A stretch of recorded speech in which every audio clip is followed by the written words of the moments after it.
sih menurut kalian bedanya ibadah kontemporer HKBP sama ibadah reguler itu apa? Dari gue dulu kali aja ya. Selama ini yang kita udah pernah lakuin, apalagi kita juga sebagai pelayan kontemporer aja ya.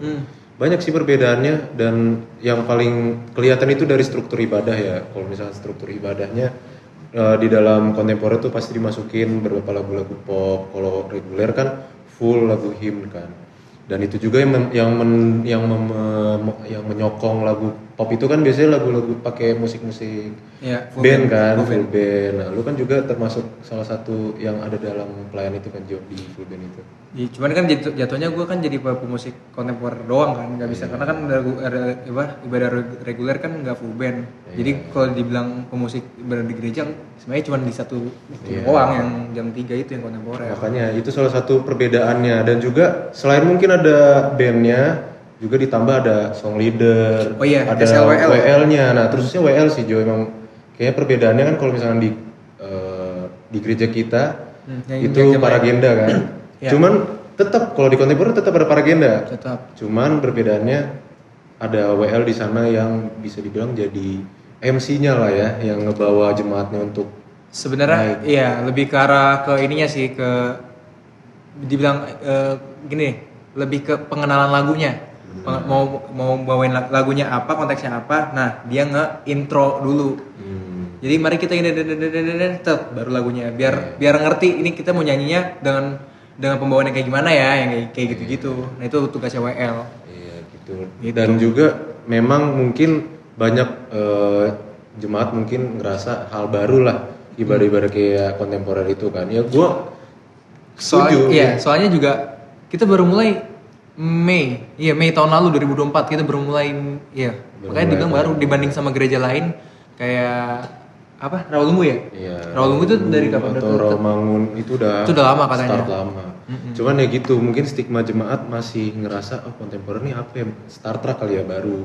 Apa bahasanya ya? Nggak terbiasa, bener. Karena kan maksudnya pun dari awal datang ke HKBP karena ibadahnya begini yang gue tau HKBP begini. Tiba-tiba di Mei 2024 itu tiba-tiba jam 3 ada full band, ada SL di depan, ada WL di depan. Tapi nggak menutup marwah si ibadah itu sih, yang khususnya kan ibadah itu khususnya untuk mendengarkan firman Tuhan kan. Nah itu menurut gua nggak merubah itu. Yang perbedaannya hanyalah ya udah pembawaan musiknya ya. Berarti kan emang sebenarnya konsernya di aransemen sih sebenarnya.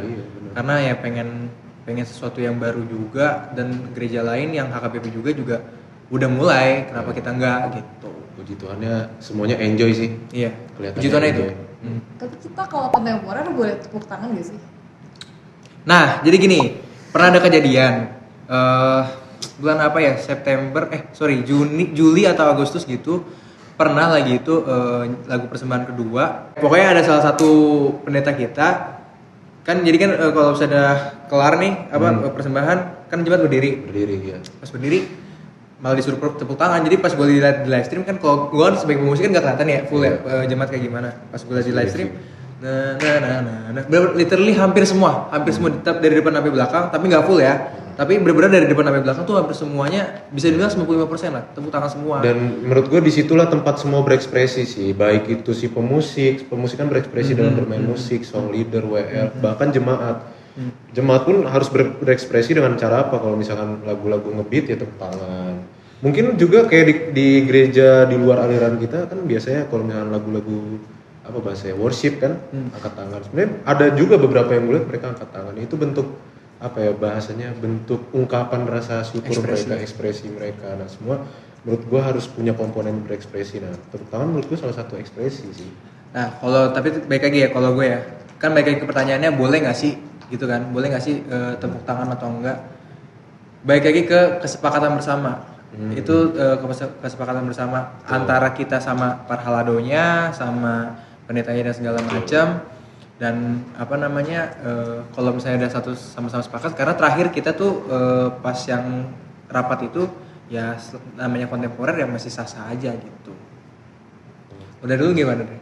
Sama sih ya, pokoknya kesimpulannya ya kalau misalnya gue lihat dari keseluruhan kontemporer ini cuman sebagai bentuk wadah sih, wadah untuk anak-anak muda yang mungkin mau jadi pelayan di musik dan juga mungkin mereka yang ingin ngerasa kayak oh gue pengen nih memuji Tuhan yang beda kayak misalkan ya dengan mereka dengan musik-musik pop mereka lebih familiar kan, cuman kan selebih itu musik-musik him pun kita rubah kan aransemennya jadi lebih trendy, lebih baru lagi, itu yang merubah sih dan ada baiknya aja. Cuman nah gara-gara itu mungkin bakal jadi masalah baru.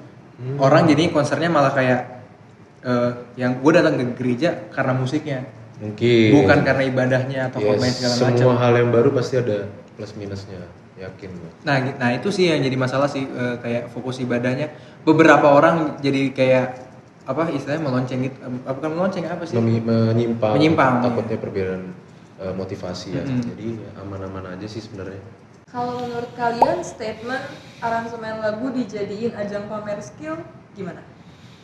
Mungkin Joshua kali ya. Ya, karena gue sebagai pemusik di sini, kalau gue jawaban gue pernah di posisi itu. Ya, gue pernah di posisi itu karena ya mungkin masih masa-masanya ini ya nyari jati diri. Benar, setuju.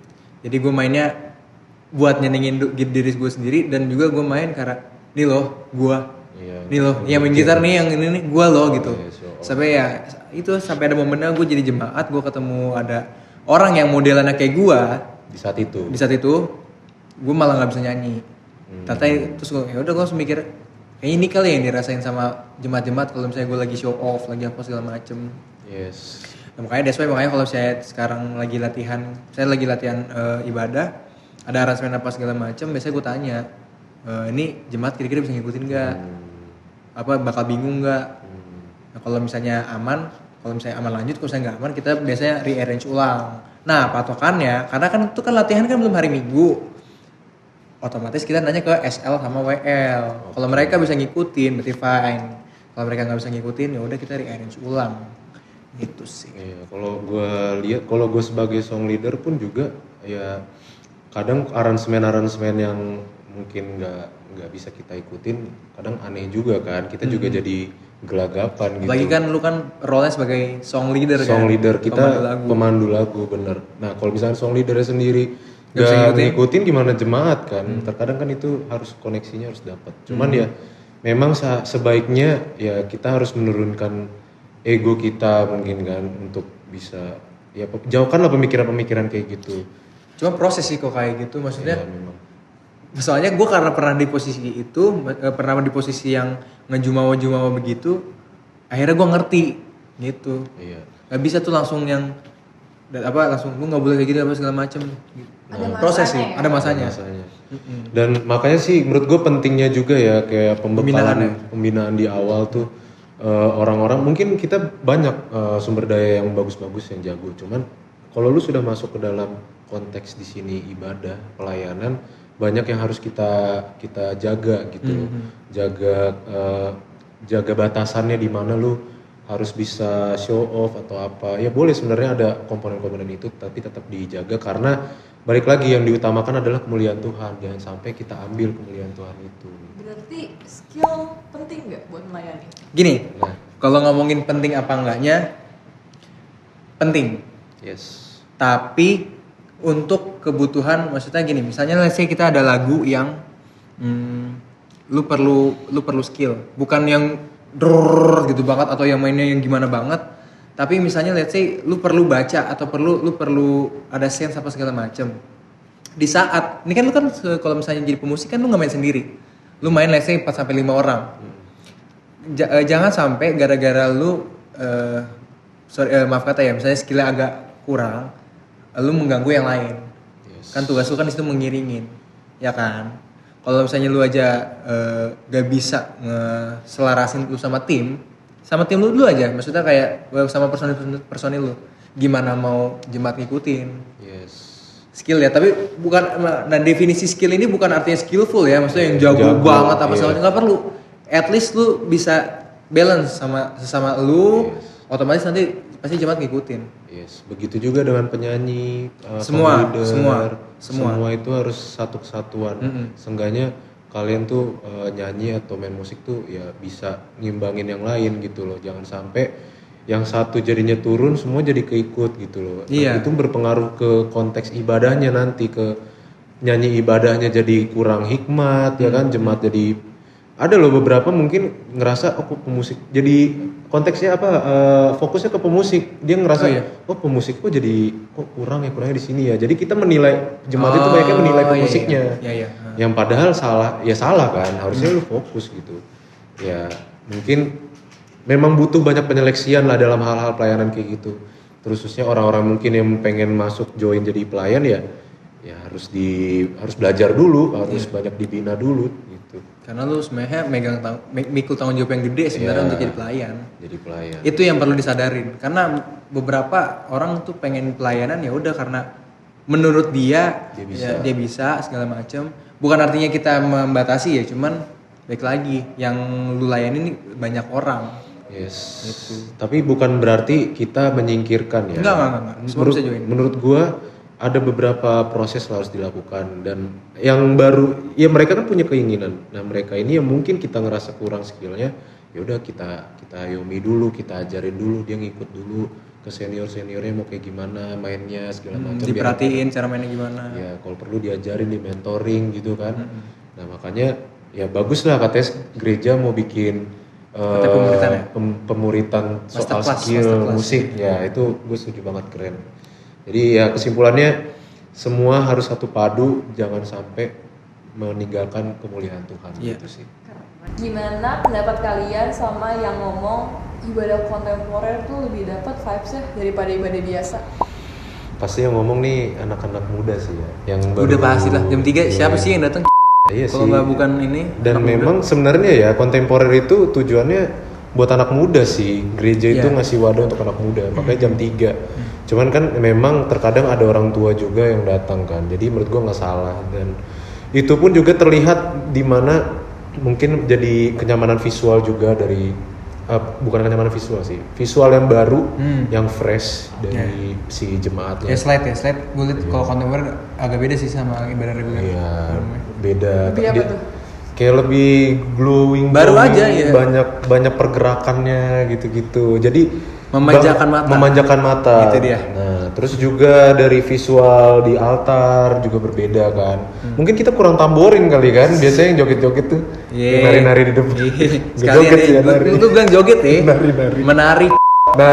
Yang biasa bawa apa sih? Iya, tahu itu yang gitu kan. Nah, iya. Minusnya mungkin kurang itu. Kalau misalnya mau next level ke situ mungkin bisa. Cuman jadi perdebatan juga. Ada yang bilang altar itu kan tempat suci. Iya. Oke. Jadi altar itu cuma boleh yang para agenda doang, karena secara dogma yang gue tahu nih ya, ini kalau misalnya gue salah bisa dikoreksi ya. Kalau yang setahu gue itu memang para agenda ini perannya ibaratnya kalau dari jemaat perantaranya para agenda ke Tuhan juga mau ada ke jemaat perantaranya penyambungnya para agenda. Dan soalnya makanya dia megang liturgi. Oke. Gitu. Tapi selagi itu nggak merubah tatanan ibadah atau mungkin nggak merusak lah si ibadahnya, menurut gua sah-sah aja sih. Contoh kayak misalnya ditaruh song leader WL di situ, itu ya mereka kan toh menjadi pelayan juga kan, dia menyambung lidah juga, terusnya WL yang penyambung lidahnya. Yang bisa dibilang peran WL di situ paling banyak di kontemporer kan. Yeah. Dia mungkin beberapa WL ada yang main kata-katanya yang lebih puitis, ada juga peran WL yang mainin katanya untuk naikin dinamika atau naikin mood orangnya, jemaatnya gitu kan. Jadi gue ya bisa dibilang ada setujunya dengan omongan ini kalau kontemporer itu lebih dapat vibes. Nah kalau lu? Cuman ya baik lagi sih kalau gue tuh, karena gini, kalau ngomongin anak muda sebenarnya nggak 100% juga anak muda lebih suka yang kontemporer kayak gini dibanding reguler, karena gue beberapa ketemu jemaat yang anak muda juga malah dia nggak cocok. Iya, karena di pandangan dia HKBP itu begini. Yang gue tahu tuh HKBP musiknya himne, maksudnya yang khusyuk, yang ada liturginya bertata awal gimana apa segala macam, nggak ada yang lompat-lompat apa segala macam. Mungkin yang dia kenal tuh definisi ibadah di HKBP seperti itu. Cuman kan balik lagi, ini semua tuh tentang kesepakatan kita dengan panitia-panitia dan dengan yang di atas. Kalau misalnya namanya udah sepakat, ya sudah, maksudnya jalanin aja. Toh kan semuanya setuju. Sepakat itu kan karena semuanya sama-sama setuju. Tengahnya gimana apa segala macam, ya udah jalanin aja. Tapi nggak menutup kemungkinan, nggak semua loh yang pro kontra ya. Banyak pasti ada pro kontra. Setuju. Nah ini baik tinggal nyari enaknya gimana dan harus sama-sama sepakat gitu. Dan dibalik itu semua sih ya, maksudnya mungkin gereja kan ingin ngasih wadah baru, makanya ditaruh jam 3. Toh kan masih banyak juga di jam lain kan ada yang reguler. Iya, jadi gereja ngasih ada opsi lain. Ada ngasih opsi lah istilahnya. Toh juga di kontemporer itu bukan berarti ngerusak dari liturginya, ngerusak ketata ibadahnya. Enggak. Menurut gua HKBP itu salah satu yang melakukan ibadah kontemporer yang istilahnya nggak menyimpang lah istilahnya. Mereka tuh tetap mempertahankan bahasanya apa ya, mempertahankan budaya dogmanya si HKBP itu sebagai Tradisi gereja. kali ya. Yes, tradisi juga ya, bisa. tradisi. Dia cuman menambah aja sebagai add on aja sebenarnya, dan ya ngubah aransemen yang menurut gua ya malah lebih naikin mood dari si ibadahnya jemaat itu ya. di ibadahnya itu. Jadi ya mungkin kalau misalkan teman-teman ngerasa kalau misalkan nggak setuju dengan ibadah kontemporer, ya Boleh sharing. ya boleh juga sharing apa Di yang komen dirasain kita bacain sebenarnya. asli. Iya. Kita bacain. Karena kan kayak gini kan nggak mungkin satu pihak doang kan. Jadi kita butuh POV dari kalian, butuh sudut pandang. Mungkin kalian punya sudut pandang lain, boleh sharing Yes. segala macem supaya kita tahu, bisa tukar cerita, tukar pendapat segala macem. Terus khususnya yang mungkin di jemaat Jati Asih ya. Iya boleh banget. Boleh cerita jemaat Jati Asih. Jadi Tapi kalau kalian sendiri lebih nyaman di kontemporer atau ibadah reguler? Balik lagi. Kalau gue kontemporer.